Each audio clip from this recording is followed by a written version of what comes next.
I saw you had your glass on. I had to go get mine. Peace, King. What's up, Flo? How you feeling, bro? I'm doing good, man. Thank you for joining me tonight, man. I reached out and you said no problem. Let's do it, man. So definitely thank you for joining the FloWay Show, man. It's an honor, man. I know you have a choice of who you talk to, so I'm honored. I'm honored. Peace, King. Peace, King, man. You've been doing this a long time, man. It's definitely an honor to talk to you, man. I'm glad to see that you're doing well. First off, I like that hat, man. Where you get? I got hats. I I be seeing, man. You got flavors, man. I like that. That's smooth, man. Yeah, I got hats, and I mean, I buy a lot of my hats on the road. So this one right here, I think I got out of Cleveland, a hat store in Cleveland called the Mad Hatter, and then this is like an interchangeable band. So I try to be creative and change stuff out. Gotcha.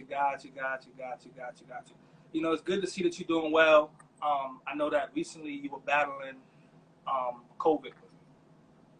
I mean, yeah. I mean, I guess this is the thing about life. It's like when you're in the midst of something, you just living life, and so I don't know if I didn't never feel like my life was in jeopardy. But we've seen a lot of people lose their lives. So because of that, it's an honor to have gotten through it. But I mean, I'm a blessed guy, man. I'm a blessed guy on so many levels. So shouts out to my friend Nikita B, who just popped in, and also She the Kingmaker in the building. Yes, sir, man. How long was you in the hospital for? I was actually in the hospital 14 days. Wow. I was in the hospital 14 days. But the real work didn't start till I got home. And when I got home, I realized that, COVID had done a number on my lungs. So I had my lung capacity was severely diminished. So I couldn't walk across the room, without being out of breath. And so it really changed my life. And I got one of my boys who makes this concoction of tea. And I still actually use it. It's called Synergy Vibes. And this tea, man, cleaned all that mucus out of my system once I got home. Wow. We got to take care of our own, man. Most people wouldn't document, wouldn't post, wouldn't share that with the people, man. I saw you on live and I saw you on the gram in your hospital bed. What made you share that with us? Because, times like that, a lot of people keep that kind of stuff private. Rodney Perry is stupid, first of all. Okay. Dude, I look at those, like I look at the screenshots from that, and I was like, why did I do that? But I think it's a testament of, how transparent I am, and my wife even said that, like, why would you post that? And there's somebody out there going through it. They be getting on you. They be getting on me. But this is the thing, Flo. This is the thing, Flo, like, it's somebody going through what you're going through that think they're alone. And so if they can look at me and be like, oh, Rodney Perry been through it, I can make it through it. If they can see that, then that's why you post it. Right. We appreciate that, man. We appreciate that. And I didn't think it was that bad, to be honest. I was like, I'll be all right. You'll be all right. You see, like, you reside in ATL, right? Yeah. And, people out there moving like, this thing ain't real. Yeah. The clubs is packed, the bars is packed, everywhere is packed. So I understood it. Well, I tried to understand why you shared it, just to let people know, hey, listen, this is real. Absolutely. And kind of send that message to people, because people out here really acting like the situation ain't that real. It's very real. And like I said, once I got home, that's when the real work began. And I made some life changes. Like, I mean, I was a cigar smoker, and I don't smoke cigars anymore. And that was a big deal for me. And, if you smoke anything, once your lungs are compromised, you start wishing you had never smoked nothing. Mm-hmm. Got you. I got you. You just celebrated your 50th birthday, right? I'm officially a grown man. Back in September, man. How did September you celebrate? 15th, Virgo's in the building. Salute, salute, salute. Happy belated, my brother. How did you celebrate, man? I mean, you know what? You know, I not too long been home off the COVID, and I was just glad to be with my family, man. We didn't do nothing big, and you know, we just you know, they bought me a cake. My daughter made me a cake. So we lost my mom. We lost my mom like 2 years ago, and one of the things my mom used to do, you know, before she got older, she would make me a chocolate cake. And so my daughters got together and made me a chocolate cake, you know, and it was the highlight of my day. Wow. Wow. Blessings, King. Blessings, Yeah. man. Turning 50. A lot of people don't make it to 50. You know? Oh, a black man in America hit 50. I'm killing the game. You're killing the game, man. Killing the game. You know, you've been doing this a long time. I went and did some research just to try to find out how long you've been doing it, and I really couldn't find the gaps, because I found stuff you from way back when you had hair. You know what I'm saying? I got hair right now. What I'm gonna do? Now you had the fro. You had the fro going on and everything. Right. How long have you been in the game, man? You know what, man? I usually tell people over 20, but it's really closer to 30. Wow. Because I was telling jokes in high school. Mm-hmm. So that's 88, 87, 88. So I date back to 88. I definitely was doing comedy in the early 90s. There go one of my classmates right there, T. Walker. So I graduated high school 88. I'm definitely doing comedy by 91 and 92. But I'm also in the United States Navy. Shout to Dion Cole in the check-in. I'm in the Navy from 90 to 98, and 98 was another start, because 98 I got out the military, moved to LA, and so that was like a second start. I mean, I was already doing comedy, but once you make the move to LA, it get real. So 98 to now is like, what's that, 20 something. So when you was in high school, you was like a class clown? Yes and no. I was funny, but it was much funnier guys. You know, I grew up in Chicago, so every human being in Chicago is funny. You know, Dion is on here. He know what I'm talking about. Like, you grow up with people that's way funnier than you. And what's up, Houston? But I was not necessarily the class clown, but I was always willing to do it in front of strangers. And that's what makes you a comedian. You know what I mean? Mm-hmm. Got you. So you knew that you wanted to be a comedian. Why did you go into the Navy? I had a baby on the way. You know, my mother was taking care of me up to that point, and I felt like that if I wanted to take care of my seed, that I had to do something.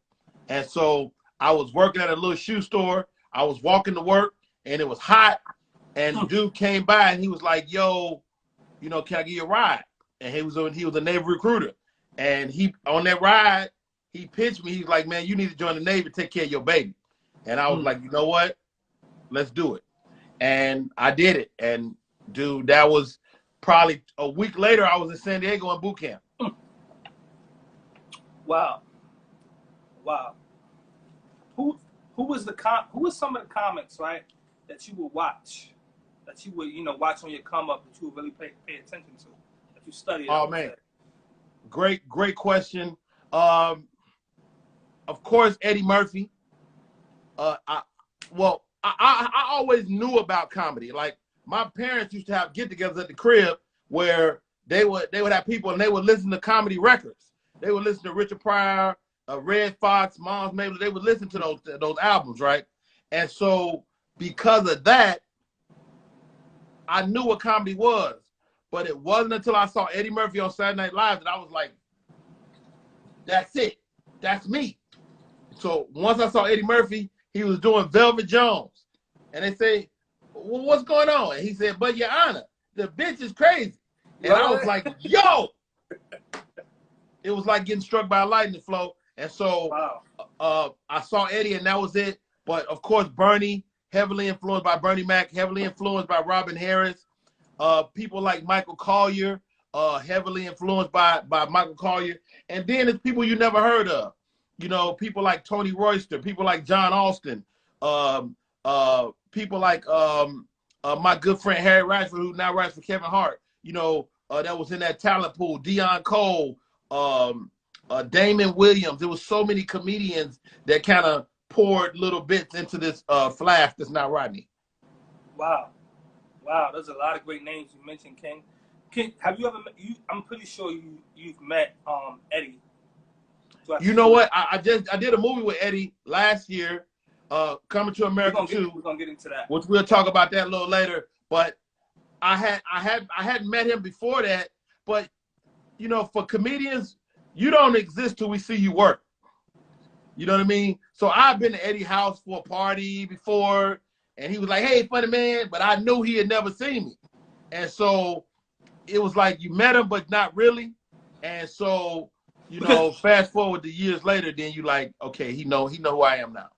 But but the thing, like, I'm too young to know, but I hear that I've heard over the years that Eddie parties is over the top. It's exclusive for the most part. So, for you to be in that room, for him to acknowledge you, he knew exactly who he was. But it's also 500 of his closest friends. I mean,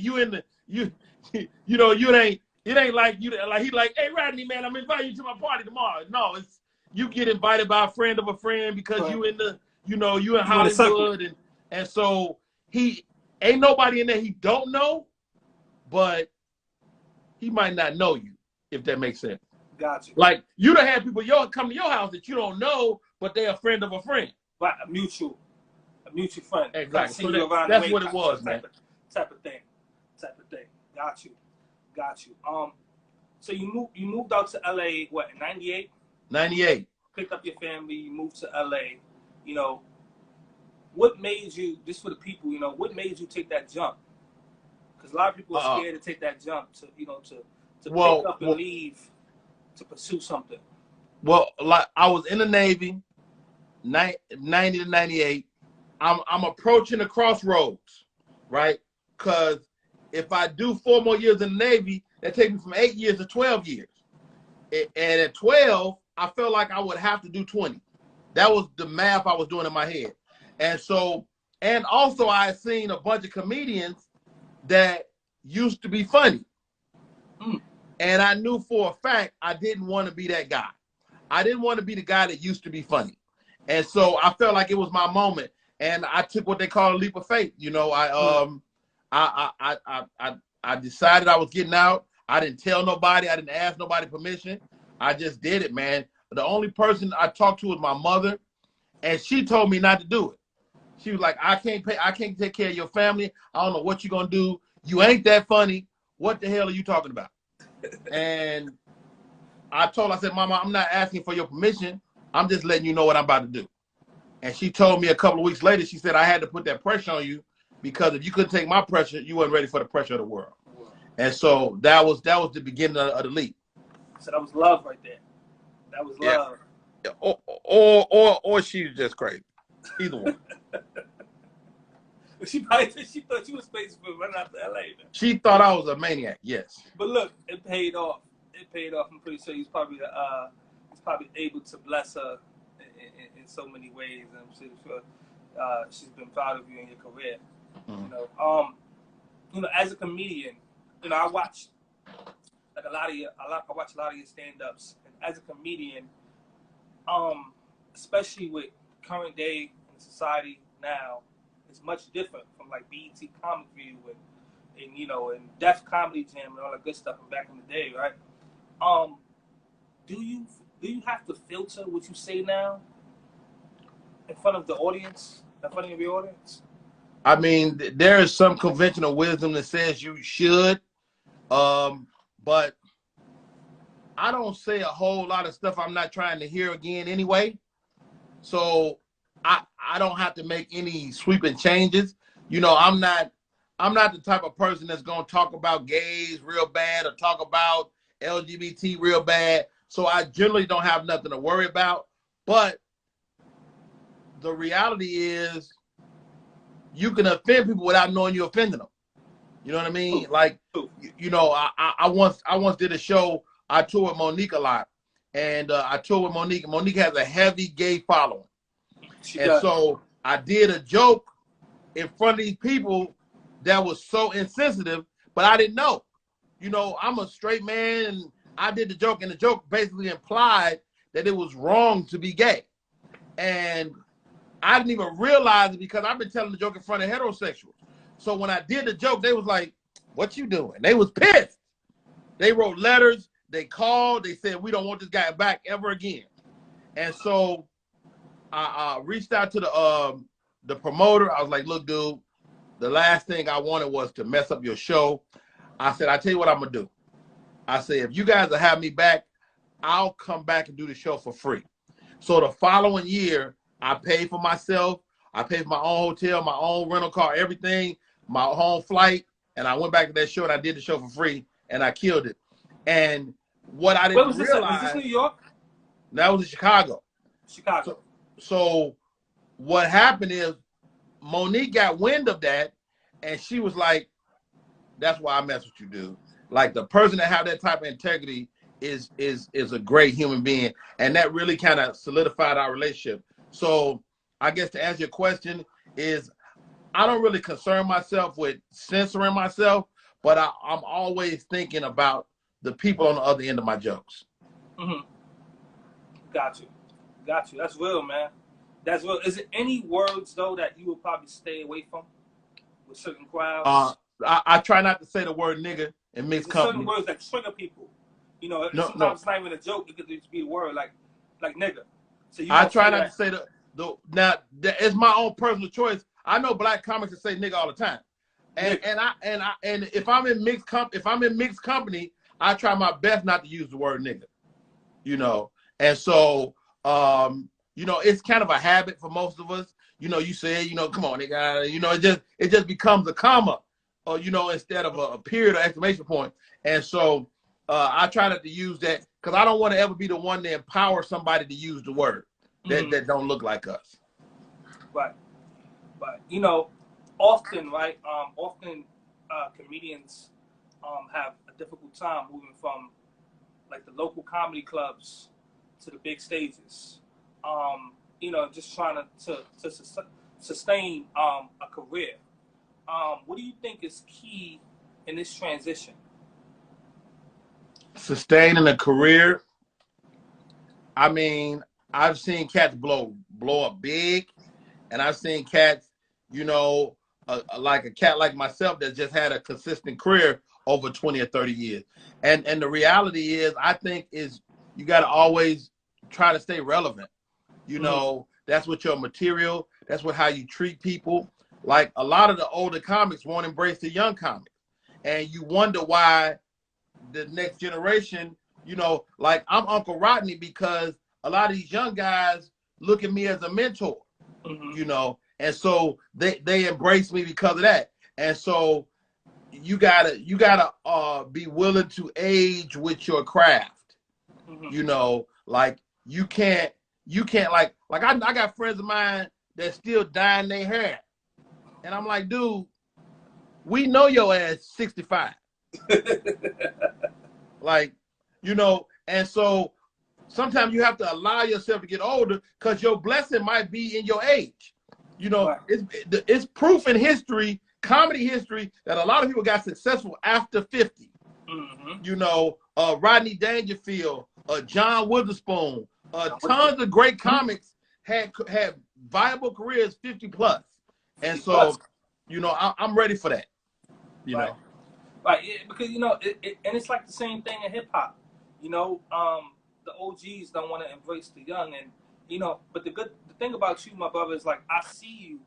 I've done shows, and because I'm promoting myself, so I've done shows, and you've been on the bill and different things like that. And I've seen you, you know, over the years.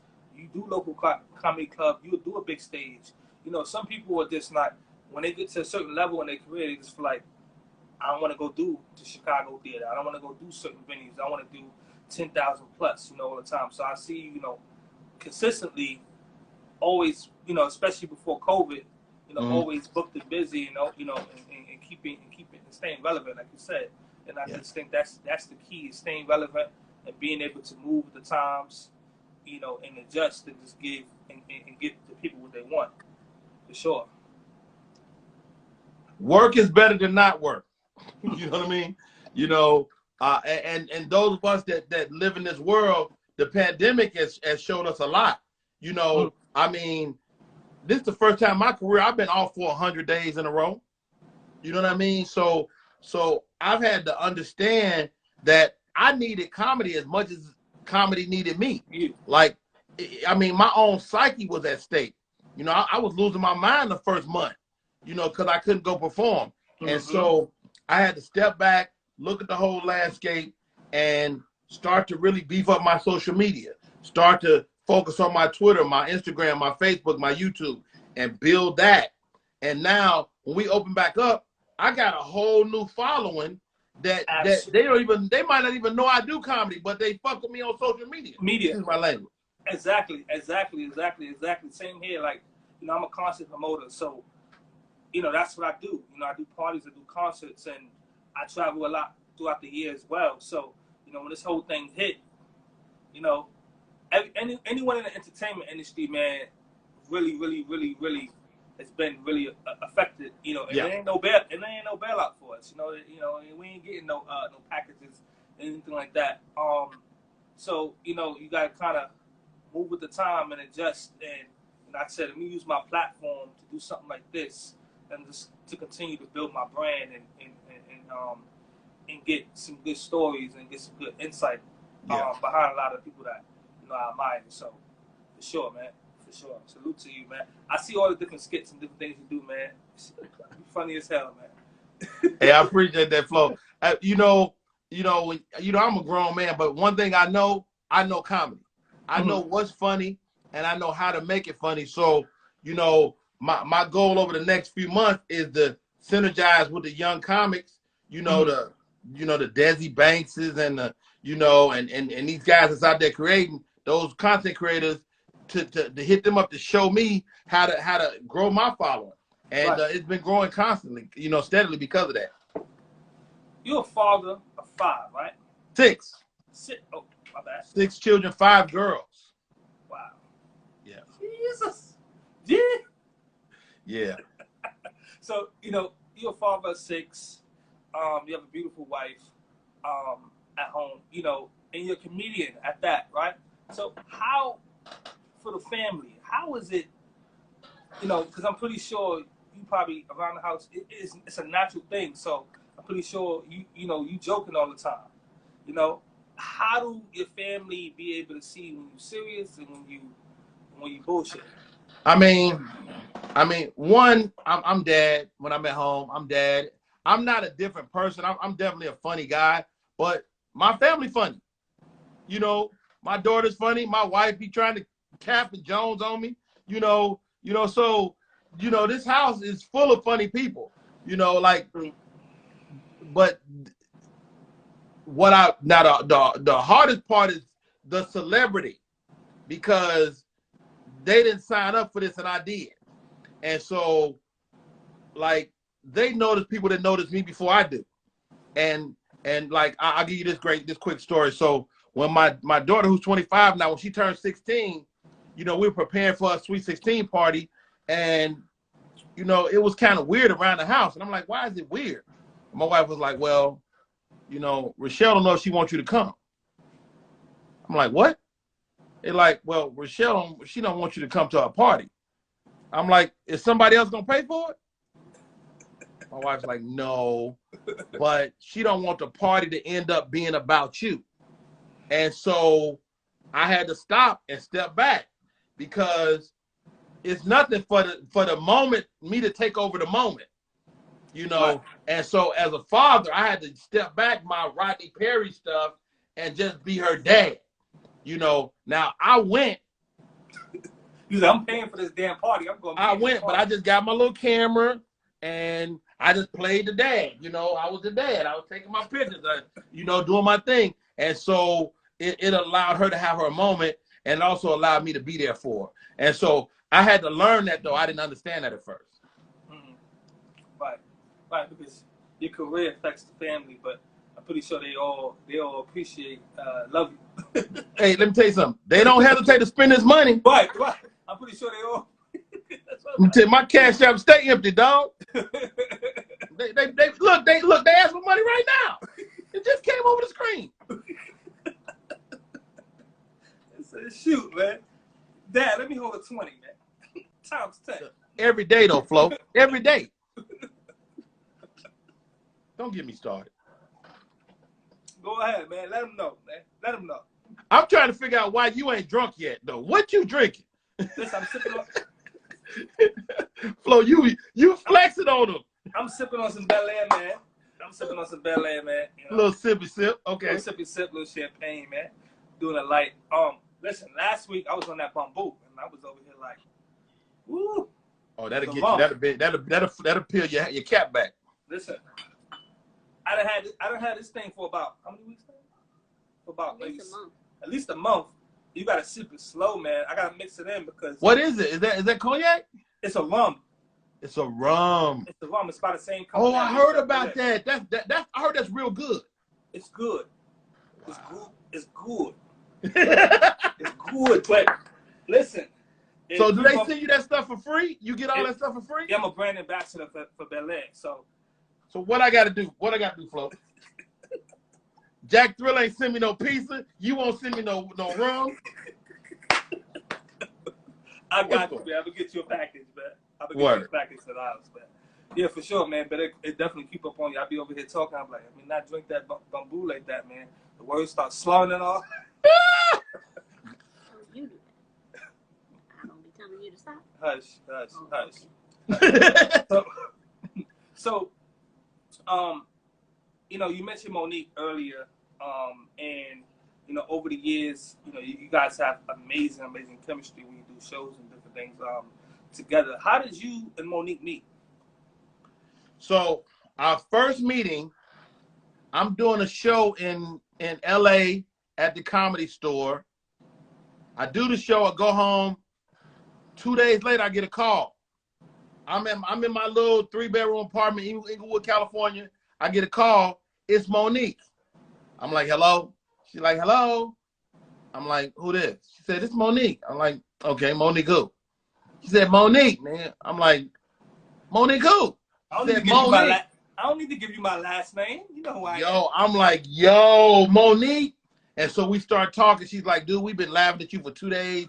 You funny as hell, and blah, blah. And she just was singing my praises. Then she just told me, she said, Rodney, don't take this the wrong way, but can I take your wife on a shopping spree? She took my wife out and spent like $3,000 in our home. And I was but you're the one that's funny though. So where your shopping spree? But it was for us. It was whatever we needed. Just some, really no bullshit. Furniture, food, anything my wife said we needed, she got that day. Wow. And when we got back on the phone, I'm like, yo, it's crazy. How do I pay you back? She said, you don't pay me back. She said, someday you bless some comedian like I'm blessing you. And that was our first meeting. Wow. Right? And so we went on to develop a relationship over the years. And before we ever did TV, we did radio together. Mm-hmm. So I was a co-host on a radio show. And when that ended, she said, Rodney, bigger and better things are coming. And the next time she called me, it was TV. And I packed the family up. We moved to Atlanta, and we've been here ever since. And she's such a beautiful spirit, man. I've done shows with her over the years, man. And I don't give a fuck what nobody say about Monique, man. She's such a beautiful spirit. You got my money, sugar? Come on, man. We done did shows. The AC done went out. All kind of shit. The power done went out. In the early days of us doing what we do. As concert promoters, man. A lot of stuff happened. And she was always her and her husband Sydney, man. It's always been real. Dude, I tell people all the time, you can't say nothing bad about the people to me because they made sure that me and my family ate for. I know I've made $1 million with Monique. I know that, if not more. You guys did radio. You do the Monique Show. It's out of here, man. I love that show. You guys did the Monique Show. You guys had 2 seasons, and then it just disappeared. You probably answered this question before. I'm not sure, but what happened? What happened with the Monique Show, man? So It's not documented nowhere, first of all. I looked it up. I couldn't find it. Because I already know. You ain't got to tell me. I'm gonna tell you right now what happened. So we had already got picked up for a third season, right? We got picked up. We go on hiatus. We're off for the summer. We're supposed to come back in August. I'm on the road late July. I get a call. I'm laying in the hotel bed. They're like, yo, Rod, we just got put on indefinite hiatus. We don't know what's going to happen. Go get your money. So instead of saying canceled, they said a definite hiatus. Indefinite hiatus. So we're technically still on it. The show was never canceled. Like, if you look up Monique Show canceled, nothing comes up. Right? Google that. The only human being that ever talked about this in public was me. And that's because I was stupid. So I get a call. You talking about it again, but I appreciate you. I get a call from the Atlanta Constitution Journal. They're like, Rodney, what happened? I'm like, well, I just got a call that said we was on a definite hiatus. And I didn't hear a further look into the story till maybe a year later. So Monique and I were on the road, and she told the story on stage. So I'm going to paraphrase what she said on stage. And I remember this day. So we had a show about breast cancer, and it was just a great show. And we had all these great guests on. And at the end of the show, we had a meeting with all the BET execs, like from the head, from the top lady, Deborah, all the way down, right? So, and Monique was really just, she went in. She was telling them how, as a network, they really did support the show. We was the #1 show on the network. Wasn't no billboards, wasn't nothing, wasn't no signage. What was that stuff? How do y'all treat the #1 show? And she just basically said that. And everybody was like, you right. You absolutely right. They didn't have to spend the money because the people supported the show. Hold on. She said that. And nobody said nothing. Everybody was like, good job. You right, girl. You right.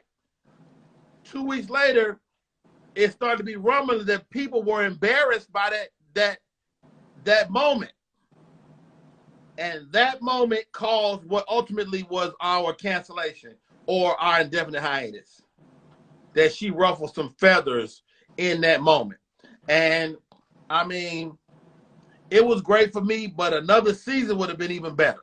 Because, I mean, a single season, we did 150 episodes a season. To come in people's living room 150 times in a year you can't put a price on it. And for me personally, it would have took my career to another level. Mm-hmm. And so, but everything happened the way it's supposed to happen.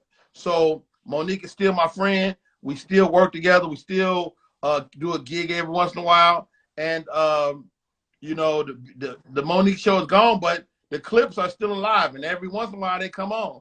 And people be like, yo, Rod, man, I remember you was on that. You know, dudes that was locked up during that time be like, dude, if it wasn't for you and Monique, nigga, I couldn't have got a hug every night, homie. You know, so it's little stuff like that make you know you was doing something right. Right. And you know, believe it or not, I first saw you on the Monique Show. And then I had to go back and look at the other things you did and see in your career. But I first saw you, you know, on the Monique. I'm pushing 30, so I'm not that old. But yeah, you're a young man, and so that's national TV. You got to think, you was in your 20s. Mm-hmm. You was 20 years old. That's 10 years ago. Mm-hmm. So yeah. Right. And you know, Monique gets a lot of you know, flack for keeping it real, and that's just the person she's always been. She always keep it real, man. We love Monique, man. I can't wait for all this to be over to see you two back, and I know you're gonna do something great after this. You ain't Coming to America too. I don't know if you could talk too much about it, but can you tell me a little bit about who you play? I'm gonna give you this story. So I auditioned for the role. I auditioned for like 2 different roles. So I go in on an audition, blah, blah. Now, the working title of the movie was The Quest, right? And so I go in audition for The Quest. And so I audition. I get a call maybe a week later, 5 days later. Hey, Rodney, you booked The Quest. I'm like, okay, good stuff. So when do we work? My agent's like, dude, you hear me? You booked The Quest. And I'm like, all right. When do we work? She said, Rodney, The Quest is coming to America too. I didn't know. The Quest was that movie because the stuff I read didn't say nothing about King Hakeem or none. And so I was floored, man. And for anybody watching this podcast, you got to know that when you going and trying to make something out your life or trying to, do your thing in this entertainment business, you just need a win every once in a while. And I looked up and I booked Coming to America 2. That's a win. That's a win. I can't really get into who the character is, but we play family I play a part of the family that lives in Queens. That's what I can say. Got you. Yeah. Got you. You guys shot some of that movie in Rick Ross' house, right? Huh? That's been like a big rumor that some of the movie was shot in Ross' house. Yes. Some parts of it was definitely. I didn't shoot nothing out there, but they did shoot some scenes in Rick Ross' crib. Is the film pretty much complete? The film is done, as far as I know. I mean, I think they're still editing or whatever, and they made a deal today. Excuse me. Oh shit, COVID. They made a deal today that with Amazon. I just saw on so Eddie Murphy made a deal with Amazon, so it looks like we may be released on the Amazon platform. Got to do everything and make go to Amazon. Oh man, a lot of these sequels that come years later, a lot of people think, it's not gonna be that good. Is this? Keep it real. Is this good? Really I think it's gonna be. I think it's gonna be good. Is it almost good as the first one? I think it's gonna be as good, maybe better. Wow. I think it's gonna be as good, maybe better. And of course, you're always battling history, but you got almost all the characters. You added some new characters. You got a great story, and I think I'm excited, man. And hopefully the trailer will be out soon. And Eddie Murphy, of course, he's the reason I do stand up. But the dude is like a real king. To be on set with him is like being on set with a real king. And he was impressive, man. And I can't wait for y'all to see what I saw. Just looking on my shoulder like, yo, that's Eddie Murphy. That's Eddie Murphy. I'm doing a movie with Eddie Murphy. And it's dreams come true, man. Dreams come true, you know. I wouldn't. Matter of fact, it ain't even a dream because I wouldn't even thought to ask God for that. Mm-hmm. That's how powerful it is. It's bigger than a dream. Wow, man. I look forward, man. I can't wait. Hopefully we getting that sometime top of the year, man. December 18th. That's the date? December 18th. I gotta set a reminder on that, man. Yeah, you'll start seeing the promo for it real soon. We're getting that right before Christmas. Oh man, Yep. That's gonna be great, man. I can't wait to watch that, man. Sit down with the family and watch that. Speaking of roles, we ain't coming to America too. Can you ever recall a time that you auditioned for a role? You maybe didn't get the part, but you seen somebody else play it, and it was you think it was good or was bad? I mean, man, that's a good question. Like there was this TV show called Uncle Buck. So Uncle Buck was a movie with John Candy. It was a remake. So John Candy played Uncle Buck, and they remade it into a TV show, and Mike Epps did it. And I remember that. I really wanted that role, man. I made it to like the final phase of the audition, and they ended up booking Mike Epps. And of course, Mike Epps was way more famous than me at the moment, but I just felt like I embodied everything Uncle Buck stood for. I just feel like I would have been a better Uncle Buck. No disrespect to Mike, but I felt like, and Mike killed it. Killed it. And I remember watching him going, damn, he killing this. You know. He killing this shit. Yeah, but the show didn't last though. You know what I mean? Like I felt like it would have lasted with Rodney Perry, but who knows, man? You know, you don't get mad at that stuff. It's like being a DB. You just if you drop a pass, you just get back out there and play some more defense. Right. Yeah, I think that show was probably like 2 seasons or something like that. Maybe a season or 2. Maybe 6 or 7 episodes. It was very short. Yeah. It was very short. I could have seen you doing that, man. Damn. Yeah. I'd have been a good Uncle Buck. You know, I want to switch gears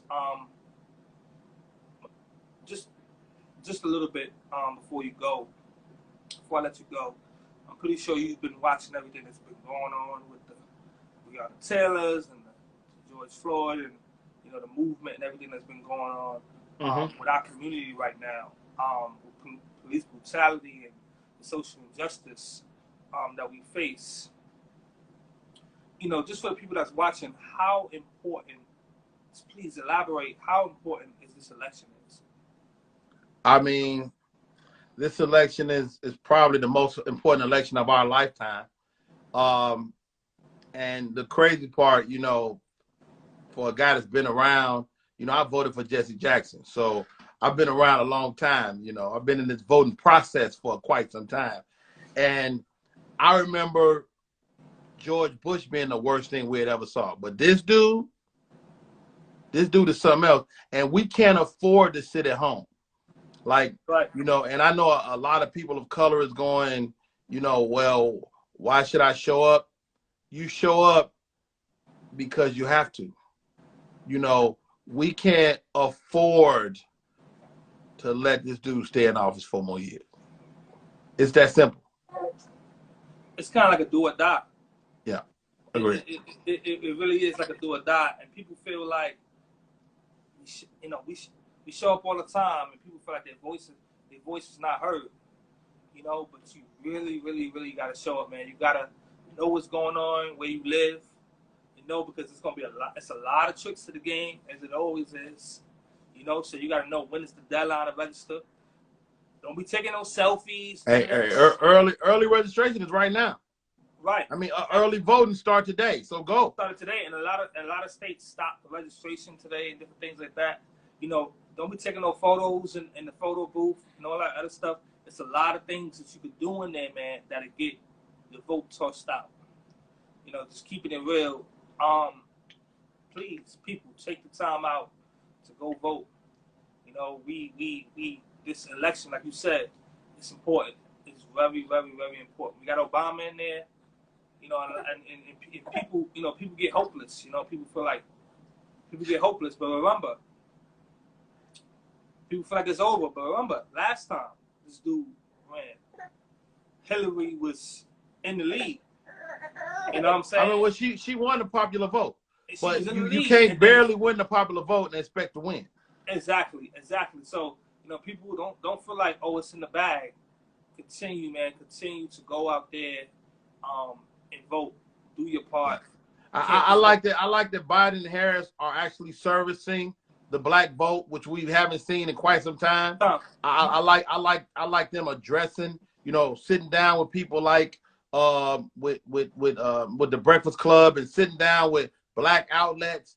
You know, that shows some new Democratic energy.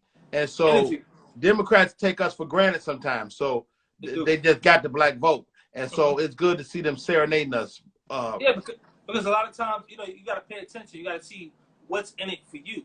You know what I'm saying? A lot of times, you know, the kind of stuff we get is we don't really hear nothing that's for us. You know, and it's you black, you Hispanic, you the majority, you gonna vote Democrat. You poor, whatever, middle class, you gonna vote Democrat. So, right. You know, you really got to pay attention and see what's in it, you know, for you. You know, like my boy, man, he got his own podcast as well, and I seen Camellia was on there a couple weeks ago. Kamala. I'm sorry, I always pronounce her name wrong. I thought you were talking about Chameleonaire. I'm like, what they got to do with anything?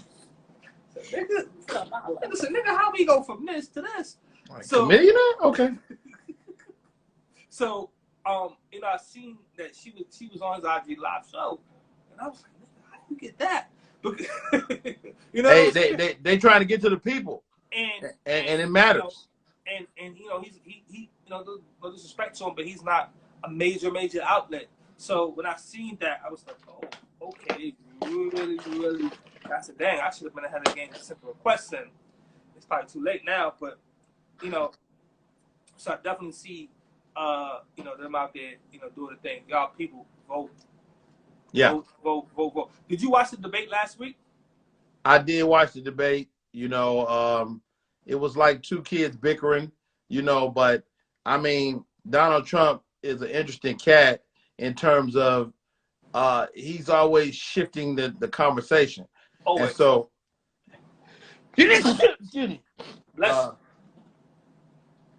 when you shift the conversation, you end up not talking about nothing. Mm-hmm. And that's what they did ultimately, not talk about nothing. And so the vice presidential debate was far more informational than presidential debate. Absolutely, yeah. That's what I meant. The vice presidential debate. You know, when Mike Pence started talking that ish, that fly came right. And you know, I called my sister. My sister is my political voice, and she said, "When that fly got in his the man hair, that it was they know he was full of shit." The ancestors sent that fly. Flies love Dookie. Did they love? It was like, ooh. Flies love Dookie. We got a white one this time. Right. Old dried up Dookie. Yeah. Yo, I'm telling you, that fly was on his head for like 2.5 minutes. But I was sitting here and I just had wrapped up the show. So I was on that rum. I was like, nigga, do you see a fly? Oh, what's really a fly on this dude there? Yeah. Man, you go to social media, like, they quit. 2 minutes later, it's on there. My man. You know? It's on there, man. Definitely people, you know, once again, go out and vote. Anything else that you're working on that you could probably talk about? Give us a brief. I got a few things coming down the pipe. I got a show coming out on Sirius Satellite that, you know, I can't completely tell you about it yet, but that's coming down the pipe. And, of course, the Come to America 2 this Christmas, Eddie Murphy, Arsenio Hall, the whole historic cast, and, of course, your boy Rodney Perry will get a chance to rock that as well. So I'm excited about that. Definitely. We look forward, King. Man, thank you once again for joining me. You know, you've been in this game 25 plus years, 30 years, and it's not easy doing what you do. You know, no matter what's going on in your life, you got to go out there and you got to bring joy to people and make people laugh. You know, musicians is easy. You know, they can go out there and they put that pain, whatever they're going through, right in the music, and the people love it and perceive it well. You know, as a comedian, you don't kind of get that same response. You really got to go out there and make the people laugh. So definitely, man, we appreciate you and everything you've done and what you contributed to the culture, man. You know, just want to give you your flowers, King. You know, while you're here, man. Definitely. You know, I appreciate it. I ain't going nowhere. You've had a stroke. You've battled COVID. You know, and you still here. You know, I just want to, you know. Hey, I'm the Iron Man. You still here. You Iron Man. You know what I'm saying? So, at the end of the day, you still here, and you know you still giving your all. Most people, you know, would quit. Have you made? I'm about to get into your financial business. Have you made any investments? Good investments over the years. I know how the industry could be. Have you made any good or bad investments? Not no bad ones. You know, I play some poker every once in a while. I got my hat handed to me in poker, but no. But you know, I mean, of course, I'm a homeowner. That's one of my biggest investments. I have steered clear of making really bad decisions that way. You know, I've managed my money pretty well over the years. I did start working this year with a financial literacy company. So I'm working with that, and that's been a cool investment. And it's not a lot of money, but it's starting to yield money. And you know, what I learned through the pandemic is as much as I love comedy, I have to have multiple streams of income. Of income, for sure. And so that's been my thing. So, you know, I got the company over there that I'm working with, financial literacy. It's kind of multi-level marketing, and I'm doing some stuff, staying away from susus and all that stuff. But I'm just looking at a few other ways to maximize my income. So the short answer is I don't make stupid investments, but I'm always looking for dope investments. Shoot, let me hold something. I'm not switching. As long as it ain't stupid, I do it. Look, I'm about to be one of the kids, man. Yeah, Flo hit me up on Cash App one more time. See you, but nah, definitely, man. Thank you once again, King, for taking your time out. Hey man, I appreciate it, bro. Thanks for having me. Tomorrow night, I got Louis Stance on the show. You've worked with him. That's right? my man. We are partners because I teach a couple of workshops. I have an improv workshop and I have a artist development workshop that I do over at his LS studio. So Louis Stansel is an amazing guy, man, and he just coached Meek Mills in a film that's amazing. I mean, they said Meek might even get an Oscar. Listen, so, me and wifey watched it the other night, man. Dope. Oh really? I might have to watch it tonight. You got me now. I gotta go find it. Listen, when I tell you it's good, I was iffy about it. I'm a hold you. Man, I know he loves bites, but I don't know. I like him as a rapper. I don't know. You know, a lot of times when rappers and they go do movies like LL. I saw the trailer. I wanted to see it when I saw the trailer. Like LL and Deep Blue Sea. You know, you see sometimes you're like, I don't know, but then, you know, a lot of rappers done went and did acting and wasn't great. It's great. It's really good. Oh wow. Listen, me and wifey was tired the other night. She was like, oh shit, this shit is like 2 hours plus. We gonna watch an hour, go to sleep, and we'll watch the rest tomorrow. Kid you not. We watched the whole damn movie. Wow. So definitely salute. And I seen his name in the credits. Definitely, man. I look forward to talking to him tomorrow night. Next week I got Donnell Jones on the show on the 21st. I got on the 24th I got Leon, the Temptations. Yeah, I did a play with Leon before, man. Great guy, man. He's a great guy. Amazing guy, yeah. That's gonna be a great chat. I never met him yet. I got him on a Saturday. You know, I normally don't do Saturdays. I normally do like a Tuesday and a Wednesday. But he said Saturday the 24th, and I was like, Leon say Saturday, you do Saturday. I was like, Saturday the 24th it is. You know? Shit. So yeah, good luck. I got him coming on. I got a few guests coming on for the rest of the month.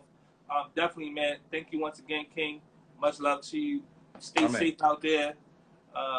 Definitely, man. Let me know when you got that hat, man. I'm gonna go ahead and order me one. I got this from Mike the Hatter, Cleveland, Ohio. I hit your DM. Say no more. I'm about to get in the hat business. I'm gonna start selling my own hats. Oh, okay. That's coming. Okay, definitely. We're gonna look out for that. So I might give you one. I'm gonna give you one. So hold tight for a couple of months. By the time of the year, that's that key word, Mike. No. Yeah, but I got to get in the business first. I'm working on getting in the business now. So by the top of the year, I should be in the hat business for real. Definitely, let me know, man. Definitely all right. Promote my man. Show you love, man. Hey, thanks for having me, dog. Definitely, peace, King. Y'all, once again, that was Rodney Perry. Thank y'all for tuning into the FloWay Show. Y'all stay blessed. Y'all stay safe. Good night.